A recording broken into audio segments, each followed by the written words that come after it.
ভোটের দিনেও সংবাদ শিরোনামে কামদুনি। পাশের ঘরে হাওয়া খাচ্ছেন প্রিসাইডিং অফিসার, তার চেয়ারে আসেন তৃণমূল নেতা। প্রকাশ্যই শাসকের দাদাগিরি, খবর সংগ্রহে গিয়ে আক্রান্ত এবিপি আনন্দ। ভোটে কারচুপির অভিযোগের খবর পেয়ে সোমবার দুপুরে কামদুনি প্রাথমিক স্কুলের বুথে পৌঁছয় এবিপি আনন্দ। বাইরে থেকে সব ঠিকঠাক থাকলেও ভেতরে ঢোকা মাত্রই ধরা পড়ে অন্য ছবি। প্রিসাইডিং অফিসারের চেয়ারে বসে স্থানীয় তৃণমূল নেতা। কিন্তু তাহলে প্রিসাইডিং অফিসার কোথায়? তিনি পাশের ঘরে তৃণমূল নেতার হাতে ভোট পরিচালনা দায়িত্ব দিয়ে একটু বিশ্রাম করছেন। ক্যামেরা দেখা মাত্রই সরে পড়ার মরিয়া চেষ্টা তৃণমূল নেতার। বিশ্রামে ব্যস্ত প্রিসাইডিং অফিসারের গলায় আজব সাফাই। কি আর করবেন, বুঝতেই পারছেন ধরা পড়ে গিয়েছেন। অসুস্থতার নাটকে যোগ দিলেন তৃণমূল কর্মীরা, সঙ্গী পেলেন প্রিসাইডিং অফিসার।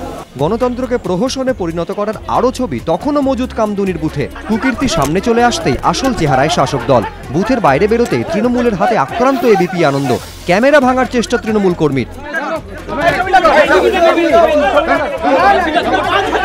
কয়েকজন বাসিন্দার আবার অভিযোগ, ভোট দিতে পেরেছেন একটাই শর্তে, শাসক দলের নেতাদের নজরদারিতে।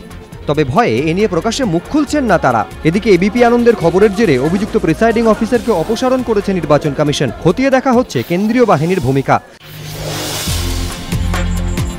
আশঙ্কা ছিলই, বাস্তবেও এড়ানো গেল না অশান্তি। যাদবপুর কেন্দ্রের ভাঙড়ের চকবড়ালি, চকমরিচা, পশ্চিম কাঠালিয়া, ভগবানপুর, কাশীপুর, শ্যামনগরে দিনভর উত্তেজনা।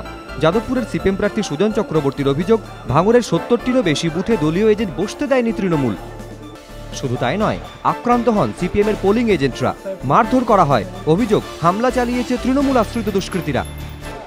ভাঙড়ের সোনপুরে আক্রান্ত হন ভোটাররা। একই ঘটনা ঘটে ভাঙড়ের মানিকতলা হাই স্কুলের কাছেও। আহত হন বেশ কয়েকজন ভোটার।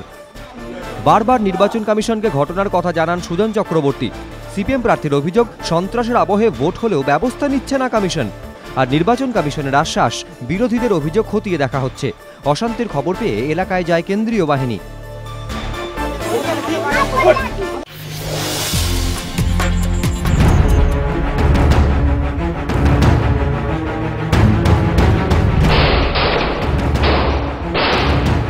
এবার ঘটনাস্থল হারোয়ার ব্রাহ্মণ চক। ঘটনার সূত্রপাত সোমবার সকাল ৬টা নাগাদ। সিপিএমের দাবি, প্রায় ১.৫ বছর ঘর ছাড়া ছিলেন তাদের কমপক্ষে ২০০ জন সমর্থক। ভোট দেওয়ার জন্য ৯ তারিখ তারা এলাকায় ফেরেন। সোমবার সকালে ওই ২০০ জন দল বেঁধে ভোট দিতে যাচ্ছিলেন। মহারানী বটতলার সামনে তাদের উপর হামলা হয়। সিপিএমের অভিযোগ, মিনাখার তৃণমূল বিধায়ক উষারানী মণ্ডলের উপস্থিতিতে তার স্বামী মৃত্যুঞ্জয় মণ্ডলের নেতৃত্বে ২০-২৫ জন সশস্ত্র তৃণমূল কর্মী তাদের উপর এই হামলা চালায়। গুলিবিদ্ধ হন টোটন মণ্ডল, ক্ষিতীশ নস্কর, বেহুলা মণ্ডল ও রুমা মণ্ডল নামে ৪ সিপিএম সমর্থক। শেষ দফার ভোটে অশান্তি এড়ানো গেল না কলকাতাতেও। বড়বাজারের পোস্তা এলাকায় প্রাক্তন ডেপুটি মেয়র মীনা দেবী পুরোহিতের বাড়ির সামনে বোমা। ভোট দেওয়ার জন্য বাড়ির বাইরে বেরোন ২৪ নম্বর ওয়ার্ডের বিজেপি কাউন্সিলর তথা প্রাক্তন ডেপুটি মেয়র মীনা দেবী পুরোহিত।